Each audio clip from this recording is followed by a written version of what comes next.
وما أنتم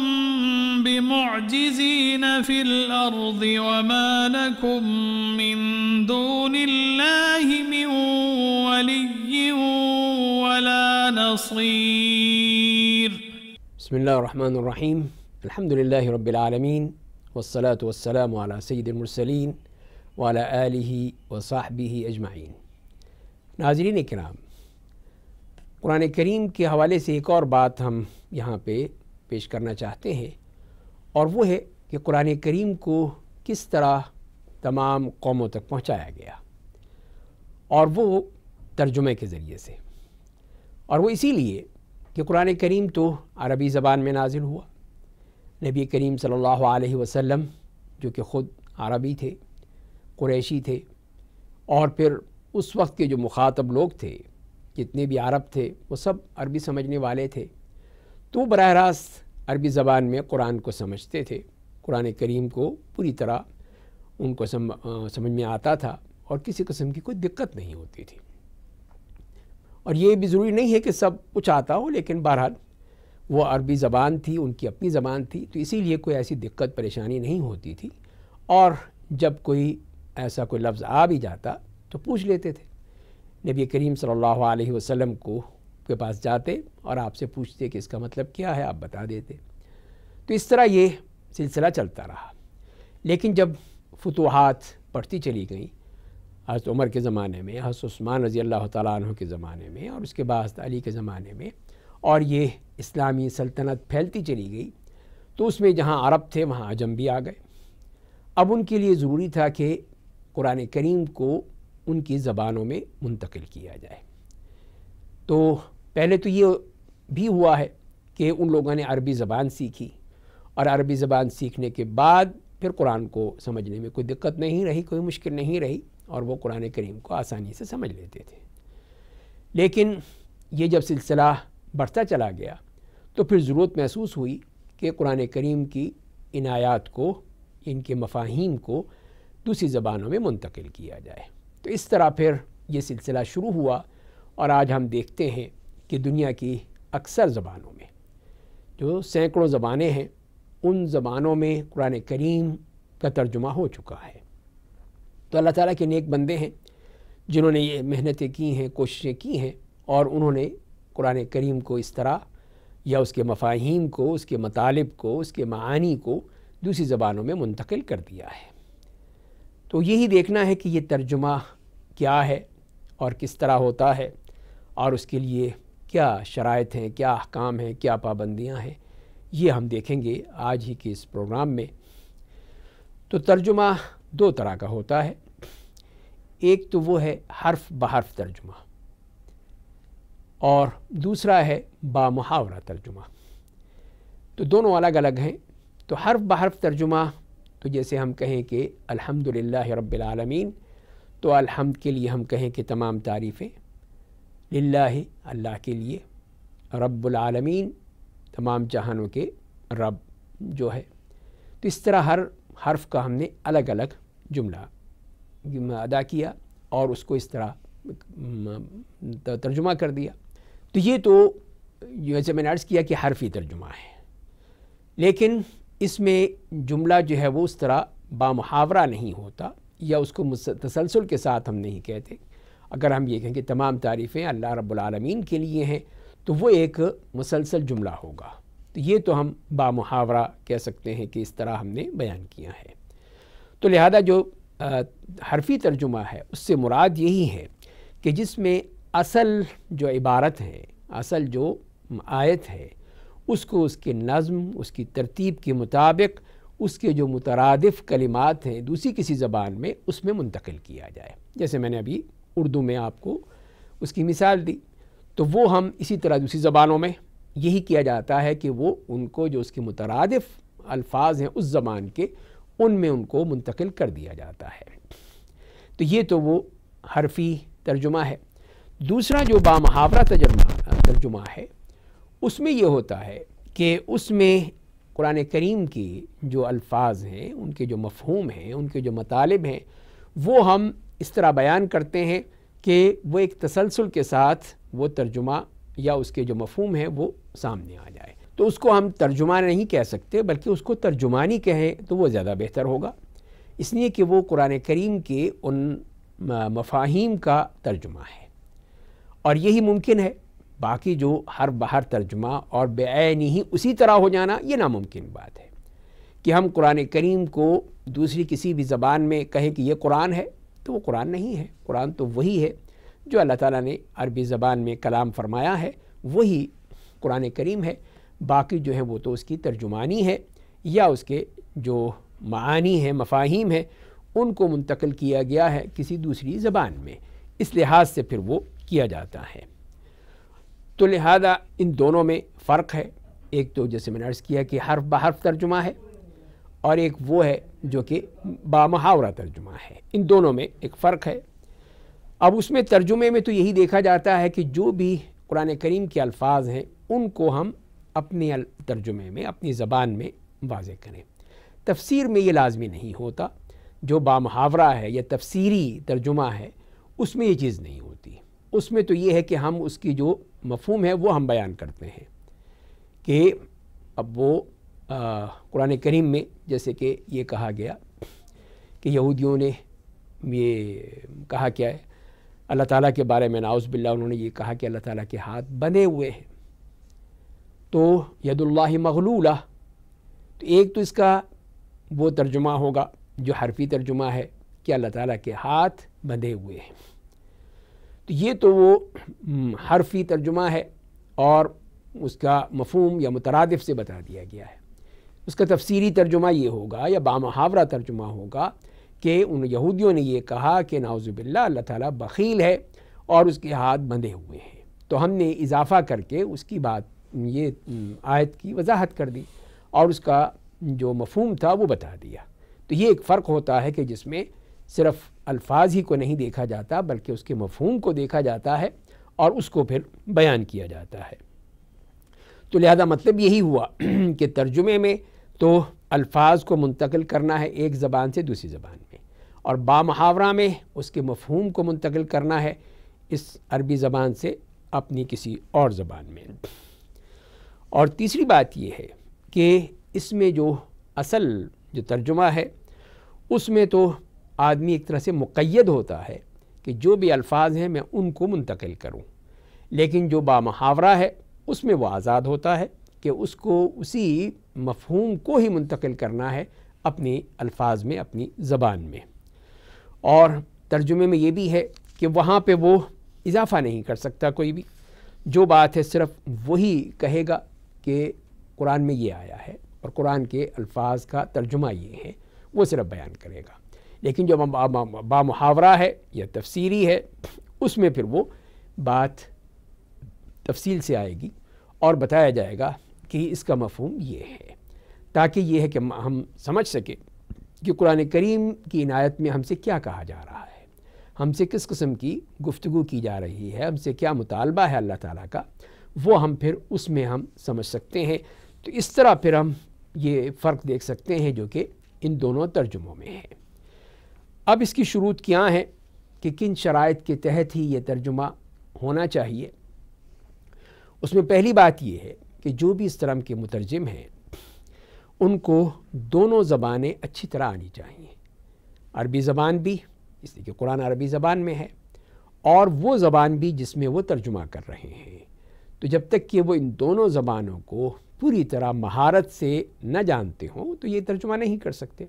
ان کو یہ معلوم ہی نہیں ہوگا کہ اس کا مفہوم کیا ہے، اس کا ترجمہ کیا ہے، ہو سکتا ہے غلط کر دیں۔ تو لہذا یہ بنیادی شرط ہے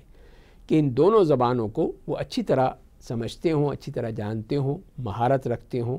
اس کے جو محاورات ہیں، اس کے جو ضرب الامثال ہیں، ان سب پہ پوری طرح وہ ان کو مہارت ہو، تبھی وہ صحیح معنی میں اس کی ترجمانی کر سکتے ہیں۔ مزید ہم گفتگو جاری رکھیں گے اسی موضوع پر، آپ ہمارے ساتھ رہیے گا، وقفے کے بعد پھر ہم آتے ہیں۔ وما أنتم بمعجزين في الأرض وما لكم من دون الله من ولي ولا نصير وما أنتم بمعجزين في الأرض وما لكم من دون الله من ولي ولا نصير. بسم اللہ الرحمن الرحیم. ابھی ہم نے ایک شرط بیان کی تھی اور وہ یہ ہے کہ اس مترجم کے لیے لازمی ہے کہ وہ دونوں زبانیں اچھی طرح جانتا ہو. دوسری بات یہ ہے کہ ان دونوں زبانوں کے جو اسلوب ہیں، خصائص ہیں، ان کو بھی اچھی طرح جانتا ہو. عربی زبان کا اپنا اسلوب ہے، اپنا طریقہ ہے کہ وہ کس طرح بیان کیا جاتا ہے. پہلے فعل آتا ہے، پھر فاعل ہوتا ہے، پھر مفعول ہوتا ہے. ہم اس کے برعکس ہوتی ہیں ہماری زبان. اردو کو اگر دیکھ لیجئے کہ اس میں ہم فاعل پہلے لاتے ہیں، پھر فعل لاتے ہیں. تو اس طرح یہ اسلوب ہے، اسی اسلوب کے تحت ہی اس کا ترجمہ چاہے وہ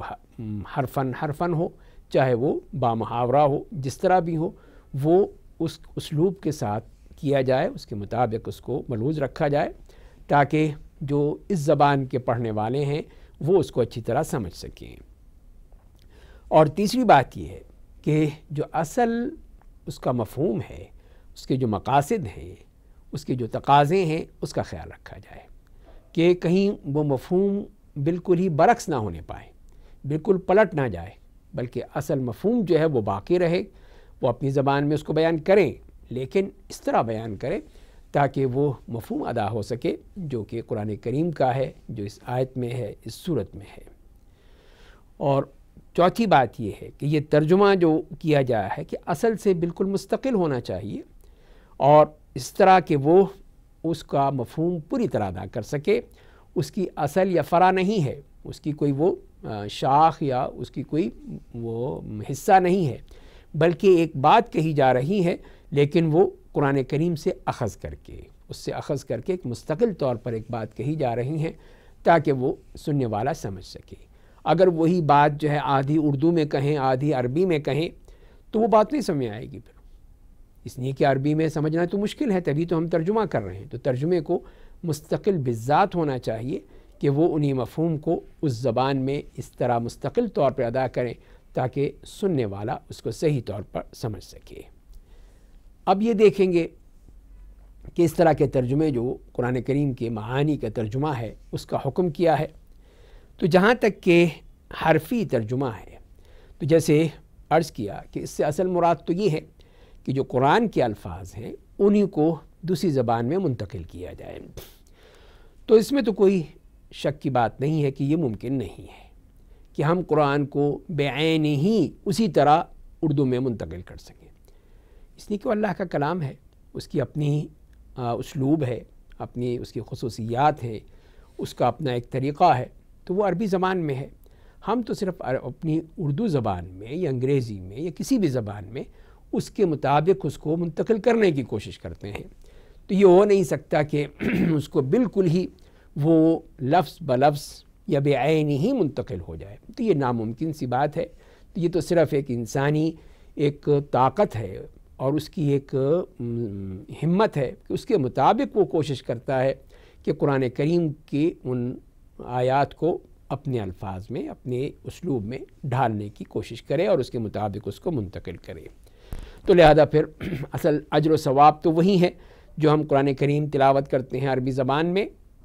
اور وہ اصل ہے. یہ قرآن نہیں ہے، یہ اس کے صرف ترجمہ ہے، اس کے معانی کا، اس کے مقاصد کا، اس کے مطالب کا. اور یہ ناممکن کیوں ہے یہ بھی ہمیں واضح ہونا چاہیے. اس لیے کہ چاہے کچھ بھی ہو جائے قرآن کریم وہ دوسری زبان میں منتقل نہیں ہو سکتا اس طرح جیسے کہ قرآن ہے، یہ ناممکن ہے. آپ خود دیکھ لیجئے، اس کی مثال ہم اس طرح دے سکتے ہیں کہ اگر علامہ اقبال کا کوئی شعر ہے وہ اردو میں ہے، ہم کسی غیر اردو کے لیے جو اردو زبان نہیں سمجھتا اس کے لیے جب منتقل کرتے ہیں اس کی زبان میں تو وہ چاشنی نہیں رہتی جو کہ اردو میں ہمیں محسوس ہوتی ہیں. جہاں اردو میں ہم اس کو سمجھتے ہیں وہ ہم نہیں کر سکتے ہیں. تو لہذا وہ کس طرح ہم اس کو اس کی زبان میں منتقل کر سکتے ہیں. بالکل بعین ہی یہی معاملہ ہے کہ قرآن کریم کی جو آیت کا معاملہ ہے اس کو دوسری کسی زبان میں منتقل کرنا اسی طرح یہ ناممکن سی بات ہے، یہ ہو نہیں سکتا. صرف اس کا جو وہ ترجمہ ہے یا اس کے مطالب ہیں، مفاہیم ہیں، وہ ہم کر سکتے ہیں. اور دوسری بات یہ ہے کہ یہ قرآن کریم کا مثل ہو ہی نہیں سکتا ہے، اس لیے کہ جب یہ کہہ دیا گیا کہ قل لئن اجتمعت الانس والجن على ان يأتوا بمثل هذا القرآن لا يأتون بمثله ولو كان بعضهم لبعض ظهيرا، کہ فرمایا کہ آپ کہہ دیجئے کہ اگر انسان اور جن سب جمع ہو جائیں اس بات پہ کہ قرآن کریم کا کوئی مثل لائیں گے، اس کی مشابہ، اس کے مانند کوئی چیز لائیں گے تو نہیں لا سکیں گے، اور چاہے وہ سب مل کر ایک دوسرے کی مدد کریں، ایک دوسرے کے ساتھ مل کر کوشش کریں، لیکن نہیں لا سکتے۔ تو لہذا یہ ہو ہی نہیں سکتا کہ قرآن کا کوئی مثل بن جائے، بلکہ یہ قرآن کریم کی ایک مفاہیم کی منتقلی ہے ترجمے کی صورت میں۔ تو لہذا پھر اس بات کا ہمیں علم ہونا چاہیے، ادراک ہونا چاہیے کہ یہ صرف اس کے مفاہیم کو منتقل کیا گیا ہے۔ اور پھر یہ بھی بات بھی ہے کہ ایک چیز جو ناممکن ہو اس کو ہم اسی طرح پھر سمجھیں کہ یہ وہ چیز نہیں لا سکتے، ہم صرف اس کا ترجمہ اور مفہوم لا سکتے ہیں۔ اور دوسری بات جیسے میں نے عرض کیا کہ یہ ایک طرح سے ایک دعویٰ ہوگا اگر کوئی یہ سمجھتا ہے کہ میں بالکل وہی مفہوم پیش کر سکتا ہوں جو قرآن کریم کا ہے، تو یہ ایک مشکل سی بات ہے اور یہ ایک دعویٰ ہی ہے۔ اور اس میں پھر یہ بھی ہے کہ اگر ہم اس طرح بالکل ہی کھلی چھٹی دے دیں لوگوں کو، تو اس میں پھر ایسے لوگ بھی ہیں جو قرآن کریم کے اسی ترجمے میں اپنی مرضی اور اپنے مقصد کی چیزیں لے آئیں گے جو قرآن کریم میں نہیں ہیں۔ تو جو وہ اپنا اعتقاد رکھتے ہیں یا اپنی کوئی بات جو ہے وہ قرآن کریم کے ذریعے سے لوگوں تک پہنچانا چاہتے ہیں، تو اس طرح ایک غلط راستہ کھل جائے گا، غلط طریقہ لوگوں تک پہنچے گا۔ تو اسی لیے بہت ہی احتیاط کی ضرورت ہے کہ اس میں بات وہی کہی جائے جو کہ قرآن کریم کی ان آیات میں ہے۔ اسی لیے ہمیں اس بات کا خیال رکھنا چاہیے کہ ترجمہ کرتے وقت ہم قرآن کریم کا اصل جو مفہوم ہے، معانی ہے، اسلوب ہے، ان کو پوری طرح ملحوظ رکھیں اور اس میں وہ چیز شامل نہ کریں جو کہ قرآن کریم کے اس معانی یا مفہوم سے جس کا کوئی تعلق نہیں ہے۔ اسی طرح یہ بامحاورہ ترجمے میں کہ اس میں بھی ضروری ہے کہ ہم اس بات کا خیال رکھیں کہ جو بھی اس کو کر رہا ہے، مترجم ہے، اس کے لیے پہلی بات تو یہی ہے کہ وہ جو ترجمہ کر رہا ہے ایک زبان سے دوسری زبان میں، تو وہ پھر اس زبان کے جو الفاظ ہیں، اس کی ترتیب ہے، اس کے جو خواص ہیں، اس کے قواعد، ان کو سے بالکل بالاتر ہو کے اپنی زبان میں اس کو منتقل کرے اور اس کا بامحاورہ ترجمہ کرے اور بتانے کی کوشش کرے کہ اس میں کیا کہا گیا ہے۔ اور لازمی ہے کہ اس میں دوسری بات یہ کہ وہ قرآن کریم کا جہاں علم رکھتا ہے عربی زبان کا پوری طرح ماہر ہو، عربی زبان کو سمجھتا ہو، قرآن کریم کو اسلوب کو سمجھتا ہو۔ تیسری بات یہ ہے کہ جو زبان جس کی طرف وہ منتقل کر رہا ہے، ترجمہ کر رہا ہے، اس میں بھی پوری طرح مہارت رکھتا ہو، اس کے تمام اسلوب کو، خصائص کو سمجھتا ہو۔ اور یہی جیسے میں نے عرض کیا کہ اس کا معنی صرف معنی منتقل کرنا ہے، اس کے الفاظ کو تو منتقل نہیں کیا جا سکتا، تو لہذا اس کا جو مفہوم ہے اس کو وہ اس طرح بیان کرے کہ سمجھنے والے سمجھ سکے۔ اور اس میں پھر یہ بھی ہے کہ اس کے تمام معانی واضح ہو جائیں اور کسی قسم کی کوئی بھی ایسی بات نہ رہے کہ جو کہ تشنا رہ گئی ہو یا وضاحت نہ ہوئی ہو، پوری کوشش کرے کہ اس کو واضح کرے، بیان کرے۔ تو لہذا یہ ایک اہم ذریعہ ہے یا طریقہ ہے کہ جس کے ذریعے سے ہم قرآن کریم کی اس پیغام کو لوگوں تک پہنچا سکتے ہیں، دعوت دے سکتے ہیں۔ اور یہی وجہ ہے کہ جب ہم قرآن کریم، ہم لوگ جو عجمی ہیں، قرآن کریم کو عربی زبان میں نہیں سمجھ سکتے، تو جب ہم قرآن کریم کو پڑھتے ہیں، اس کا ترجمہ ساتھ پڑھتے ہیں، اس کی تفسیر پڑھتے ہیں یا بامحاورہ ترجمہ پڑھتے ہیں، تو ہم پھر قرآن کریم کو سمجھ سکتے ہیں اور اسی سے پھر ہماری زندگی بدلتی ہے، ہمارے کام میں نکھار آتا ہے، ہمارے عمل میں وہ اچھائی پیدا ہوتی ہے اور ہم صحیح معنی میں یہ سمجھ لیتے ہیں کہ اللہ تعالیٰ ہم سے مخاطب ہیں تو ہم سے کیا کہہ رہے ہیں۔